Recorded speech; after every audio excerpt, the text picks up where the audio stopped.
வணக்கம். நான் doctor Sivakumar, plastic and cosmetic surgeon, Chennai. ஒரு சிலருக்கு காது பிறப்பிலேயே ஃபோல்ட் ஆன மாதிரியோ அல்லது அந்த ஃபீச்சர்ஸ் சரியாக இல்லாத மாதிரியோ பிறக்கலாம். சம்டைம்ஸ் குழந்தைகள் காது இல்லாமையும் பிறக்கலாம். இந்த மாதிரி காதை சரி பண்ணக்கூடிய அறுவை சிகிச்சை ஆட்டோபிளாஸ்டின்னு சொல்லுவோம். ஒரு சிலருக்கு காது பேட் இயர் அப்படின்னு சொல்லி ரொம்ப ப்ராமினெண்ட்டாக இருக்கும். அந்த மாதிரி இருக்கிறவங்களுக்கு அந்த ப்ராமினென்ஸை குறைக்கிறதுக்கு, ஒரு சிலருக்கு அந்த ஃபோல்டு கரெக்டாக இருக்காது, அந்த ஃபோல்டை உருவாக்குறதுக்கு, அல்லது க்ரம்பிள்டாக இருந்ததுன்னா அந்த இயரையை முழுவதுமாகவே ரீகன்ஸ்ட்ரக்ட் பண்ணுறதுக்கும் பாசிபிள் இருக்குது. இந்த மாதிரி இயரை ரீகன்ஸ்ட்ரக்ட் பண்ணணும் அப்படின்னா 2-3 மெத்தட் ஆஃப் சர்ஜரிஸ் இருக்குது.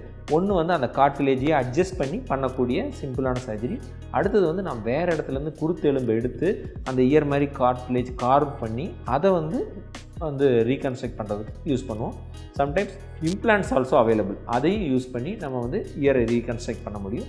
பட் இந்த மாதிரி இயரில் ஏதாவது ப்ராப்ளம் இருந்துச்சு அப்படின்னா நம்ம ஒரு குழந்தைக்கோ அல்லது ஒரு நபருக்கோ ஒரு 6-8 வயசுக்கு மேலே தான் இந்த இயர் சம்மந்தமான சர்ஜரியை பண்ணுவோம். ஏன் அப்படின்னா நம்மளோட இயர் கரெக்டாக அடல்ட் சைஸ் ரீச் ஆகிறதுக்கு 6 to 8 இயர்ஸ், அந்த ஏஜில் நம்மளுக்கு அடல்ட் சைஸ் வந்துடும்.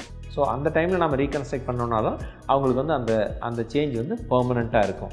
ஸோ அதனால் ஒரு 6 to 8 இயர்ஸில் நம்மளுக்கு எந்த ப்ராப்ளமும் இயரில் இருந்துச்சுன்னா அதை சரி பண்ணிக்கலாம். தேங்க்யூ.